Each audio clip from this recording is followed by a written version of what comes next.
대단히 감사합니다. 지금 신앙생활이 잘 안 되는 분들이 고민하는 게 뭐냐면은 신앙의 이정표를 잘 못 잡습니다. 사실 우리가 신앙생활을 하는 거는 아주 쉬운 거거든요. 왜 우리가 그런 게 돼 있냐면은 우리도 모르게 세상 것으로 많이 각인돼서 그렇습니다.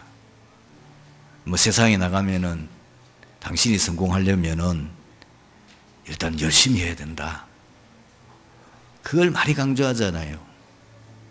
그리고 또 신앙생활에 대해서는 굉장히 하나님의 우리에게 말씀하신 율법적인 부분을 잘 지켜야 된다.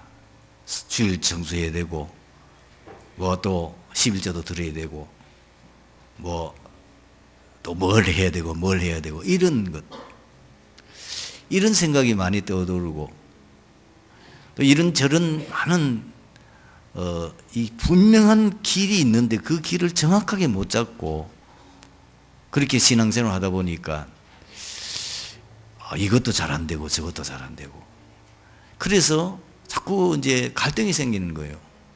목사님 이 말씀 들을 때는 저 말씀 내가 붙잡아야 되겠는데 그 다음 주 서니까 또 말씀이 조금 또 다르게 해가거든요. 또 그 말씀 붙잡아야 되는데 또 세상 나가보니까 또 어떤 성도는 또 이런 얘기 한단 말이에요.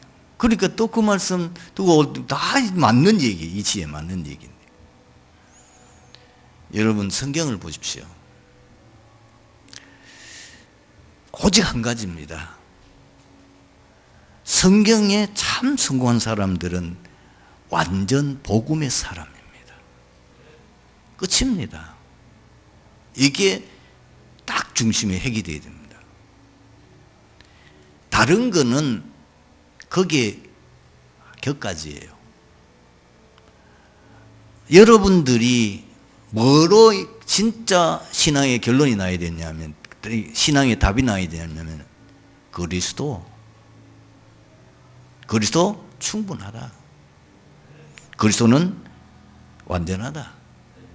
그리스도는 모든 것이다. 왜 그렇지? 그리스도 앞에만 사단이 박살납니다.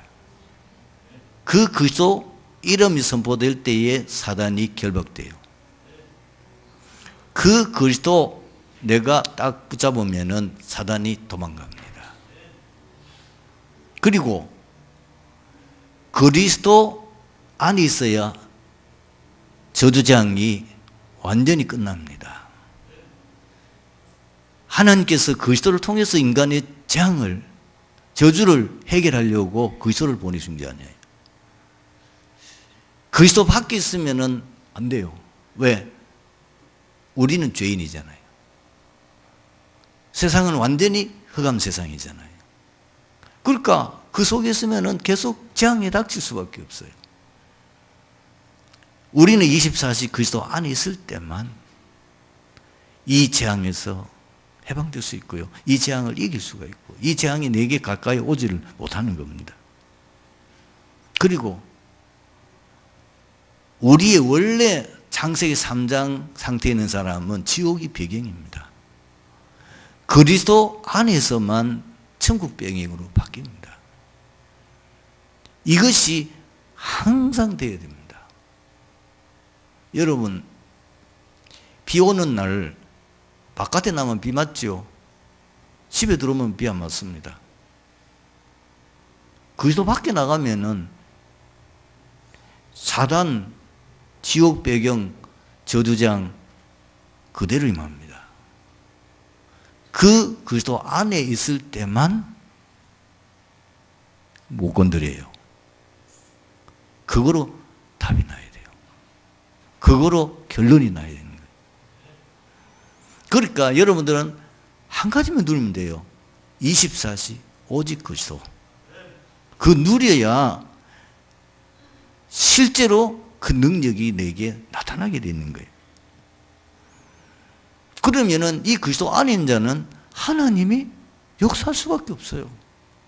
늘 그리스도 붙잡고 그리스도 고백하고 그 그리스도 안에 지금 생활하고 있는 거. 그리스도 계속 누리고 있는데 응답할 수밖에 없고 하나님께 쓰임받을 수밖에 없는 겁니다. 7명의 렘넌트가 뭐예요? 완전 복음의 사람이잖아요. 여러분 히브리서 11장에 나오는 응답받은 사람들이 완전 복음의 사람이에요.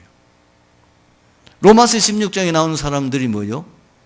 복음으로 인생 결론 난 사람이에요. 복음으로 인생 해답이 딱 나 있는 사람이에요. 그렇기 때문에 이 진짜 그리스도로 답이 나오고 늘 그리스도를 누리는 사람은 다른 사람도 살려요. 그게 뭐 어디 있습니까? 요셉이잖아요. 요셉은 이미 그리스도로 결론 났어요. 그리스도 누리고 있어요. 창세기 39장 1절에 6절의 내용이 뭡니까? 여호와께서 요셉과 함께 하심으로 그거는 그냥 여호와께서 함께 하시는 이마누엘이지 않습니까? 그리스도가 있는 사람은 이마누엘인 겁니다. 그리스도 안에서만 이마누엘이 되는 거지 그리스도 밖에서는 이마누엘 될 수가 없어요. 그것만 누리고 있는데 가는 곳마다 역사 일어났어요. 보디발 집 살려버리죠. 감옥 살려버리죠. 애굽 살려버리죠. 자기 가정 가문 다 살려버려요. 왜? 빛이니까. 여러분 빛을 가지고 있는 사람들은 그 빛을 가진 사람이 가는 곳마다 다 하는 거예요. 그 주위가 다 하나게 돼요. 그 주위가 다 살아나게 된다고 말이에요. 변화가 일어나는 거예요. 이상하게. 그 주위가 가만히 있는데도 그 빛의 능력이 굉장하니까 기적이 일어나는 거죠. 도저히 상상할 수 없는 기적이 일어나는 거예요. 여러분들이 한 가지만 생각해 주십시오. 내가 어떻게 하면 완전 복음의 사람이 되냐? 내가 어떻게 하면 완전 복음으로 각인되고 뿌리 내리고 체질될 거냐? 그 안에 다 들어있어요. 모든 것 다 들어있어요. 그 그리스도 안에 모든 지혜, 지식, 보화가 감추어져 있느니라. 이걸 깨달은 바울이 뭐라고 그랬어요? 내가 그전에 자랑하던 거 다 배설물로 여긴다고 그랬어요. 바울이 학벌이 대단하지요. 가문이 대단하지요. 지금 가지고 있는 자기 명예가 대단해요. 로마 시민권, 그 당시에 로마 시민권을 가지면 굉장한 특권층이지 않습니까? 어마어마한 가문의 배경을 가지고 있고, 뭐 그 당시에 바울이 최고의 지성인이고 최고의 엘리트지 않습니까?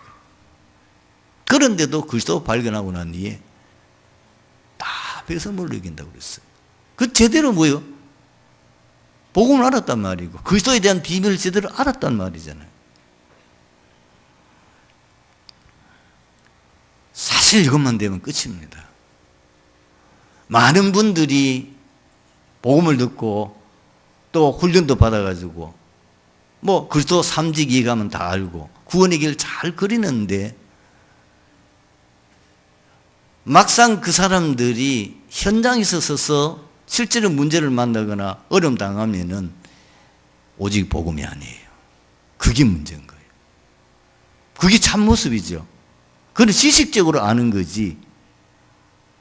지식적으로만 자기가 알고 있는 거지 실제는 복음이 각인 뿌리 체질이 안 돼 있단 말이에요. 이것이 거의 대부분이라고 보면 맞아요. 막상 문제를 딱 만나면 뭡니까? 복음이 아니에요. 율법이에요. 인본주의가 나와요. 그런데 사람들은 그 자체를 모르는 거예요. 내가 복음이 아니고 율법이라는, 내가 율법 체질되어 있다는 걸 모르고 있는 거예요. 막상 딱 사건이나 상황 처지면 뭐죠? 자기도 모르게 세상 쓰던 그 경험과 지식 가지고 그것 가지고 막 하잖아요. 그 지금 뭐요? 복음 체질이 아니고 뭐요? 세상 인본주의 체질이 이미 각인 뿌리 체질되어 있단 말 아닙니까? 그것 때문에 안 된다고 말이에요. 그동안 이걸 훈련도 많이 받고 그렇게 내가 하는데 왜 안 되느냐? 딱 한마디로 답할 수 있어요. 완전 복음이 아니기 때문에 그래요. 당신은 복음 그냥 껍데기만 알고 있지 사과처럼 겉만 뻘겋지 않은 허에 각인뿌리 체질돼야만 진짜 역사 일어날 수밖에 없는 거죠. 그런데 문제는 뭐냐면 이게 하나님의 은혜로 된단 말이에요. 너희가 그 은혜를 내가 믿음으로 말미암아 구원 얻었나니. 이게 하나님의 역사로 되는 거예요. 하나님의 역사가 일어나야 진짜 그리스도가 이해되고 깨달아지는 겁니다. 참 이게 놀라운 거지.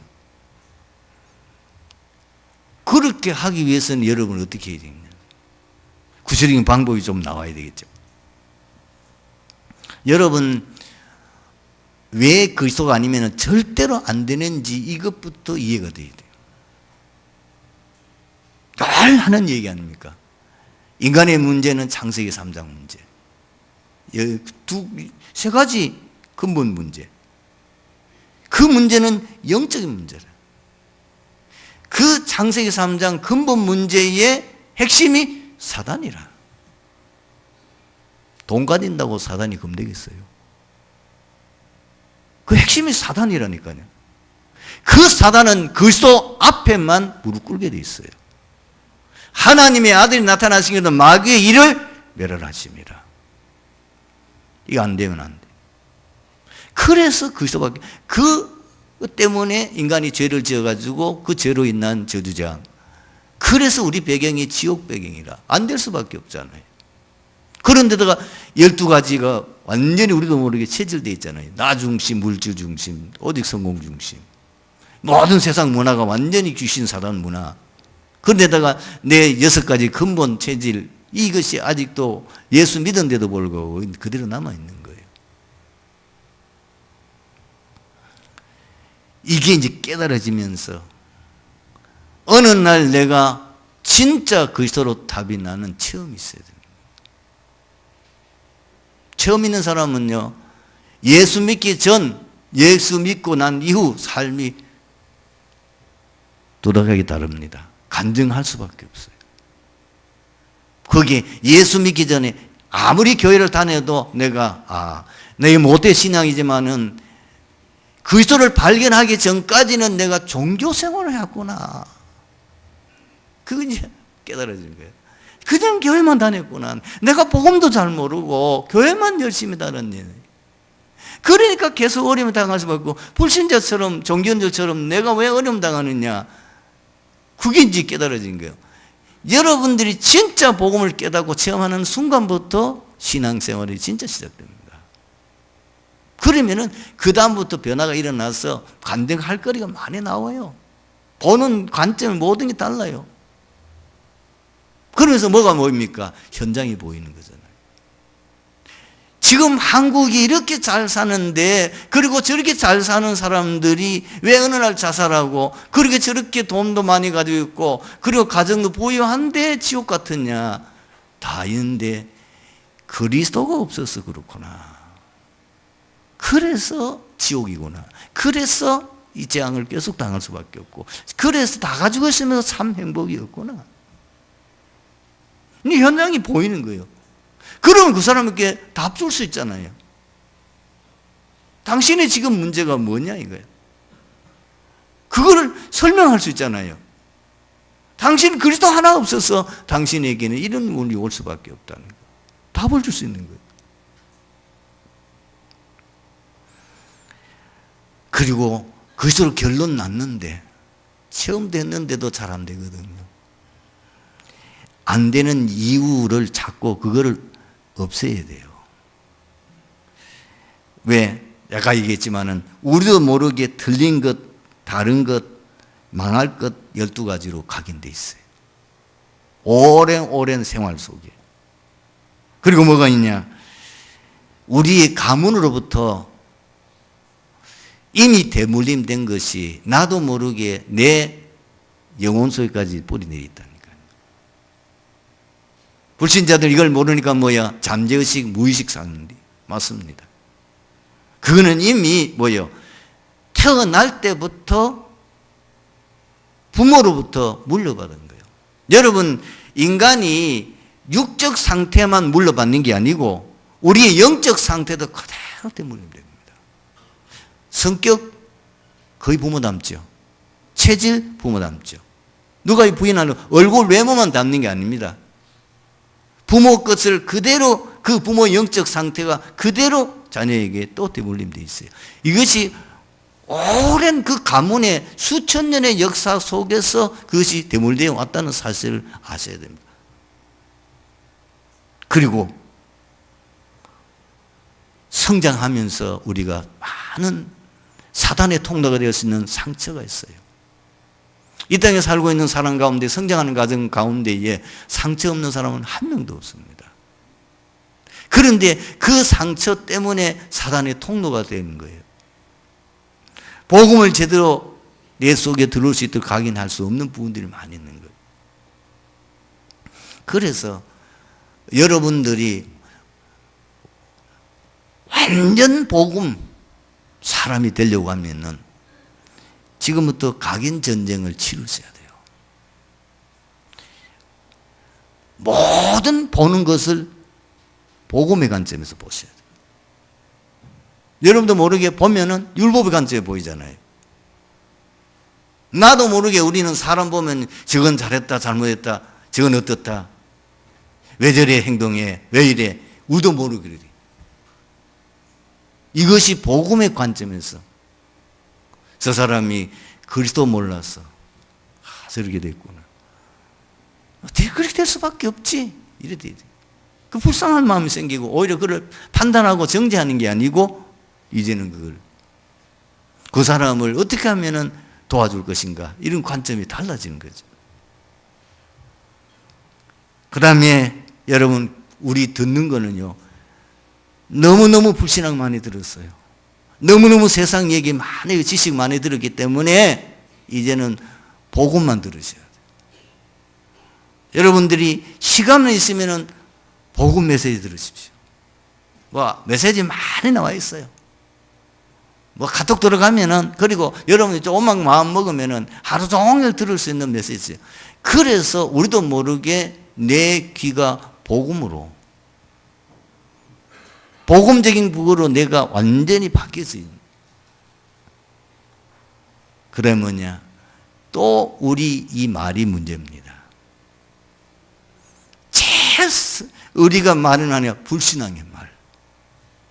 남을 정죄하고 판단하는 말.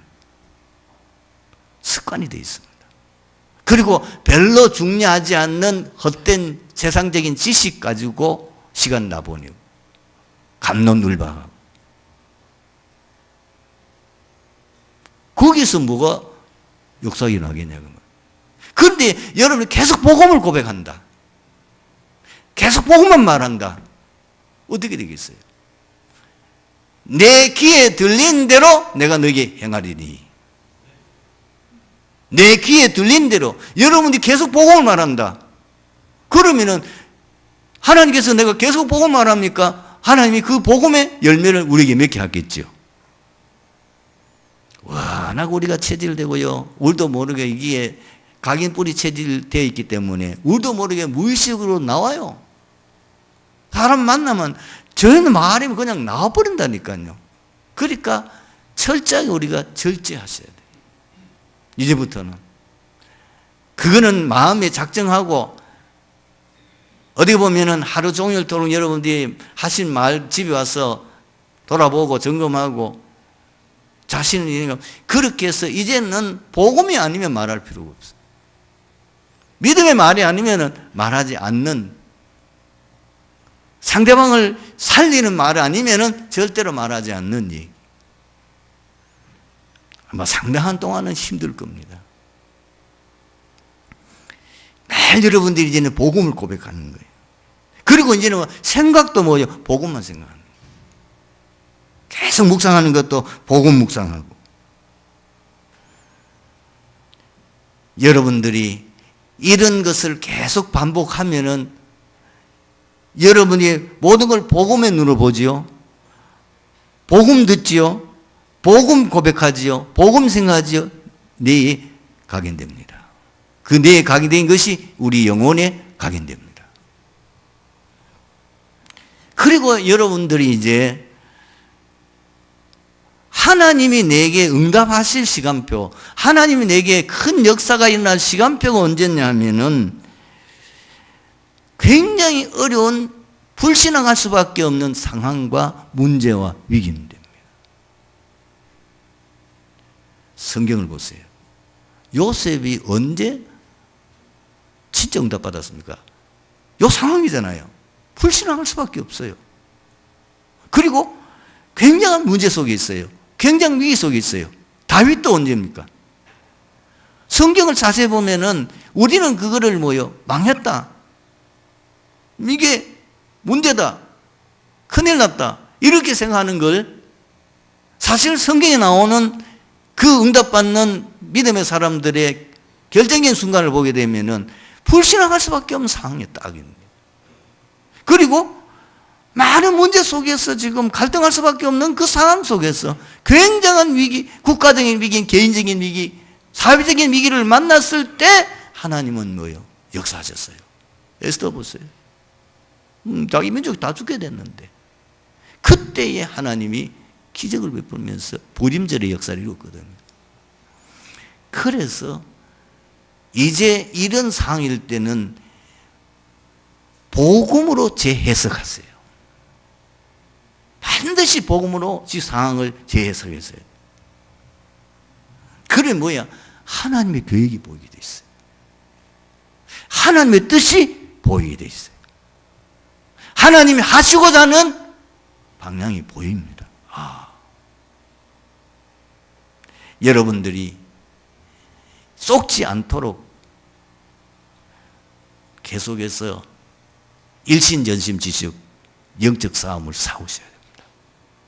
우리도 모르게 아까 얘기했듯이 완전히 우리의 이 상태 자체가 영혼 속에까지 각인뿔이 체질되어 있는데 이제 자동으로 나와본다니까요. 보는데 그런 관점에서 보게 돼요. 이거를 의식해야 된다고. 나도 모르게 말이 나와버린다니까. 자꾸 불신앙의 말이. 불평이 나온다니까요. 남을 판단하는 말이 나온다니까요. 나도 모르게 옛날 그게 완전히 각인뿔이 체질돼가지고 별로 쓸데없는 글에 시간 다 보내는 그것이 나온다니까요. 여자분들은 이 전화기 잡으면 1시간, 2시간씩 친구하고 쓸데없는 얘기, 아무 도움 안 되는 얘기 하잖아요. 그러니까 이것과의 싸워야 되는 거예요. 일심전심지속으로. 어떻게 하면 내가 각인전쟁을 벌일 것이냐. 그리고 절대로 포기하지 마시고 절대로 환경에 속지 마시길 바랍니다. 진설병은 고운 가루 10분의 2 에바로 만든 떡덩이로 모두 12개를 만들어 성소한 떡상 위에 6개씩 두 줄로 진설했습니다. 여기서 성소의 떡상 위에 진설된 12개의 떡은 이스라엘 12지파를 가리키는데 신약에 와서는 예수 그리스도 안에서 영적 이스라엘이 된 모든 성도들을 비유합니다. 진설병은 부패를 방지하기 위해서 누룩을 넣지 않았고 또 안식일마다 끊임없이 새 것으로 교체하도록 하나님께서 명령하셨습니다. 하나님께서 성소 안에 떡상을 만들고 그 위에 12개의 진설병을 두신 이유가 무엇일까요? 그리고 진설병의 영적 의미는 과연 무엇일까요? 첫 번째로 성소에 진설된 떡은 살아 역사하는 하나님의 말씀을 의미합니다. 예수님께서 40일 금식을 하시고 난 후에 마귀로부터 시험을 받을 때에 이 사단이 배고픈 걸 알고는 예수님께 시험을 걸잖아요. 빵처럼 생긴 돌을 가지고 와서 배고프니까 너는 하나님의 아들 아니냐? 너 하나님 아니냐? 얼마든지 이걸 떡으로 만들어 먹을 수 있지 않느냐? 떡을 만들어 먹어라. 그랬을 때 예수님이 뭐라고 말씀했습니까? 신명기 8장 3절 말씀을 인용했다니까요. 사람이 떡으로만 살 것이 아니요 하나님 입으로 나오는 모든 말씀으로 살 것이라. 여러분 히브리서 4장 12절을 보면은 놀라운 말씀이 있지 않습니까? 하나님의 말씀은 살아있고 활력에서 좌우에 날선 어떤 검보다 더 예리하여 혼과 영과 및 관절과 고수를 찔러 쪼개기까지 하며 또 마음의 생각과 뜻을 판단하느니. 여러분 하나님의 말씀은요 전인 치유하는 능력이 있습니다. 혼과 영, 우리의 영혼을 치유하는 걸 말하는 거죠. 그리고 관절, 골수는 뭘 말하는 거죠? 우리의 육신 치유를 말하는 겁니다. 그리고 여기 말하는 마음의 생각과 뜻은 우리의 정신, 마음을 치유하는 걸 말합니다. 지금 치유하는 사람에게는 이런 증거들 많이 있음을 간증하고 있습니다. 정신문제에 시달린 사람들이 말씀만 계속 억제하고 그 말씀만 가기인데 어느 날 정신병이 나버리고, 귀신들에 시달린 사람이 실제로 이 복음 계속 가긴 했는데 어느 날 그 귀신이 떠나는 실제적인 증거가 있습니다. 여러분 말씀만 붙잡았는데도요 호흡하고 하는데 실제로 육신의 질병이 아무 좋지 않았어요. 뭐 항암 치료한 것도 아니고 한 것도 없는데 저절로 치유해 버려요. 여러분 예수께서 하나님께서 주신 한 장 보세요. 완전히 많은 해골 뼈들이 모여있는 그곳에 하나님의 말씀을 대언했더니 그 말씀에 살아서 큰 군대가 되는 거예요. 완전히 영적으로 무너지고 영적으로 피폐해지고 영적으로 죽은 사람이 하나님의 말씀을 받으면 살아난다 그 말입니다.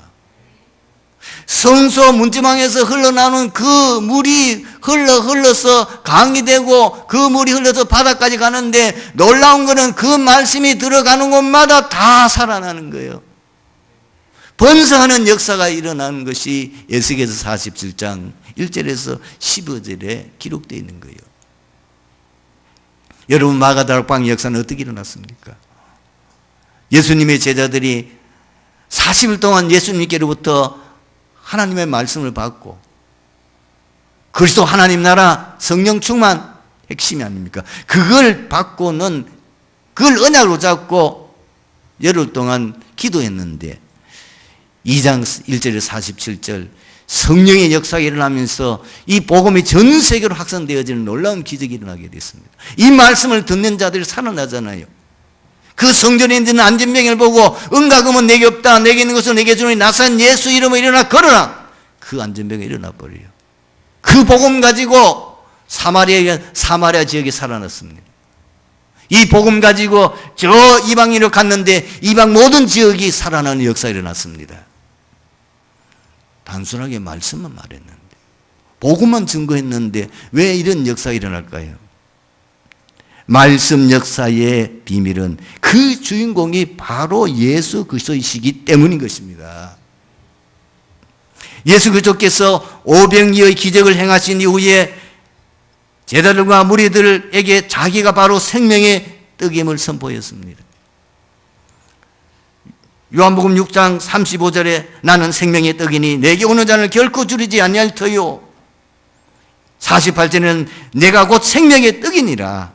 51절에는 나는 하늘에서 내려온 살아있는 떡이니 사람이 이 떡을 먹으면 영생하리라.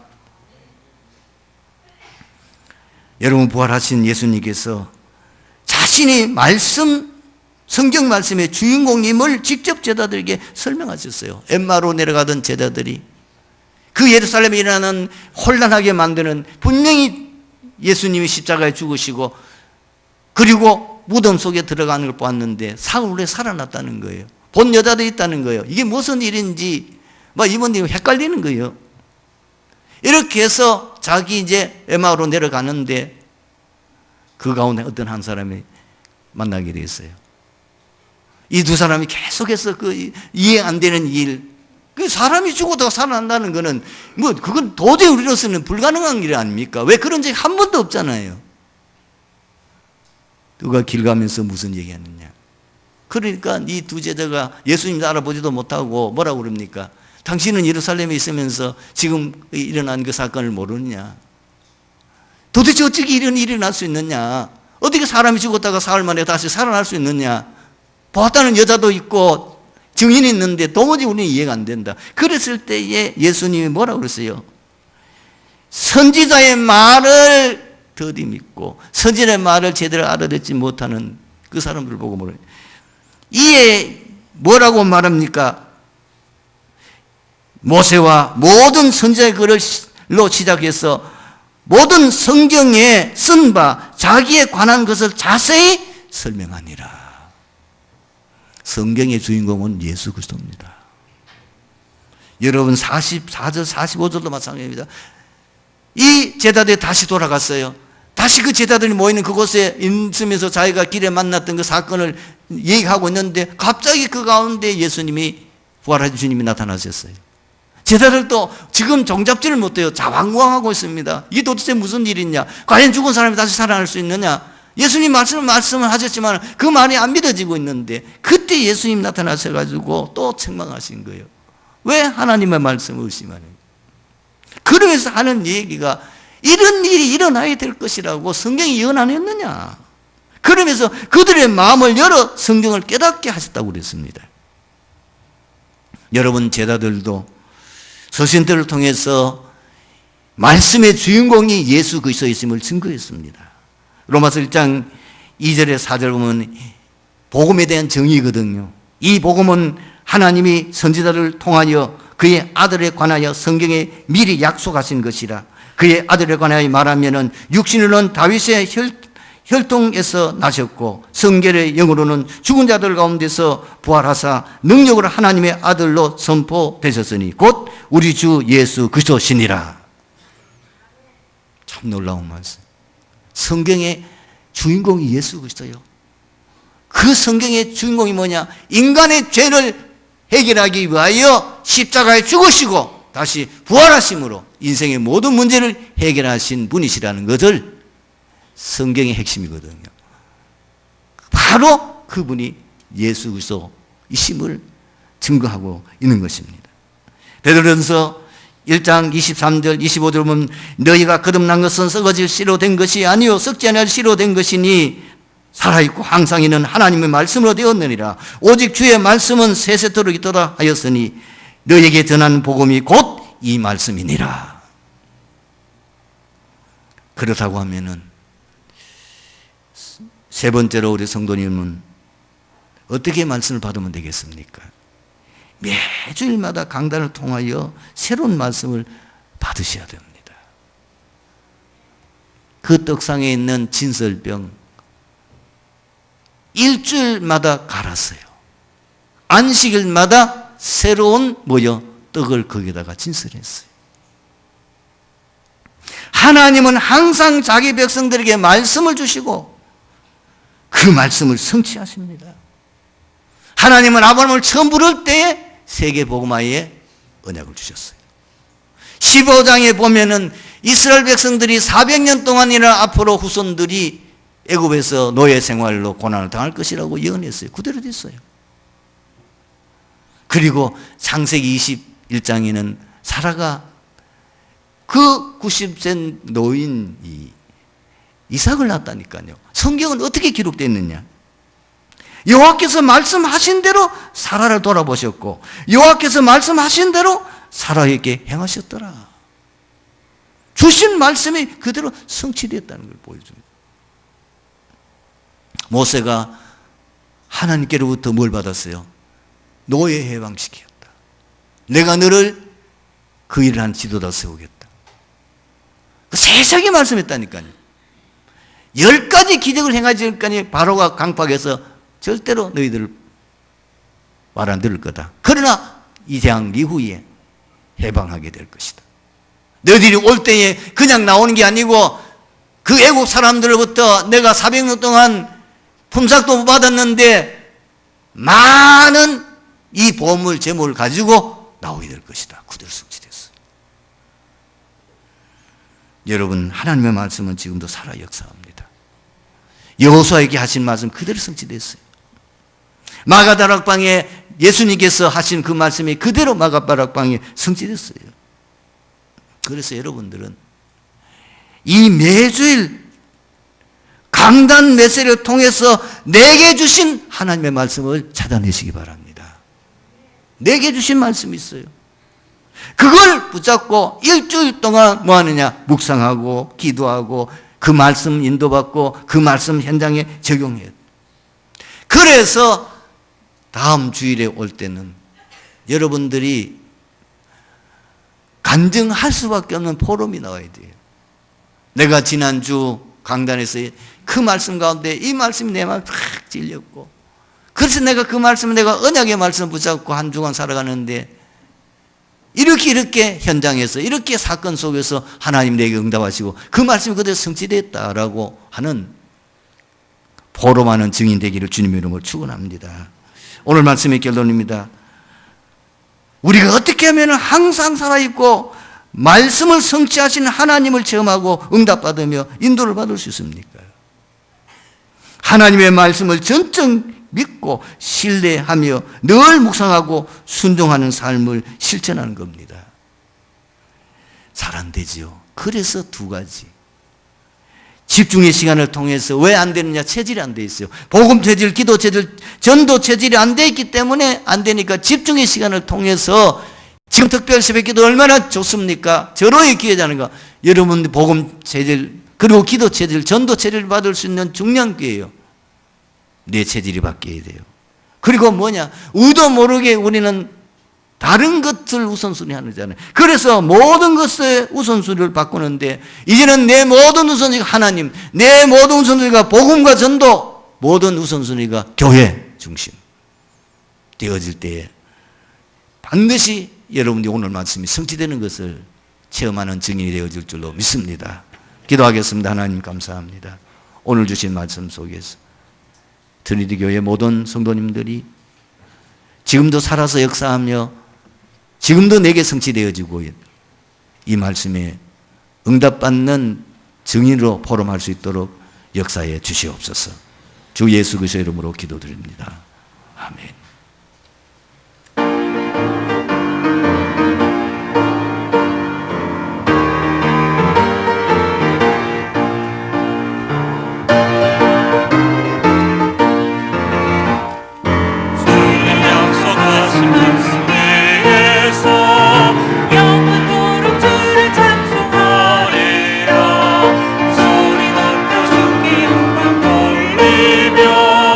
약속의 복음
아버지 하나님, 시간에 따라 하나님 앞에 귀한 예물을 드렸습니다. 지금 복음 들을 현장은 너무나 많고 복음 전해야 될 현장은 넘치는데 하나님 갈 사람이 없고 갈 일꾼이 없습니다. 이 안타까운 부분들을 저희들이 마음에 품고 하나님께서 내 업을 축복하사 이 교회를 통해서 마음껏 전도 선교하며 후대 사역할 수 있는 경제 응답을 달라고 기도하는 모든 산업인들이 되게 하여 주시옵소서. 그 응답받아 정말 마음껏 전도 선교하는 교회 되게 하시고 그 응답의 증인이 될 수 있도록 역사해 주시옵소서. 아버지 하나님, 이 지역 살기 위하여 한국과 저 북한과 세계 살릴 중요한 계획을 가지고 트리니티 교회를 이곳에 세우신 줄 저희들은 확신합니다.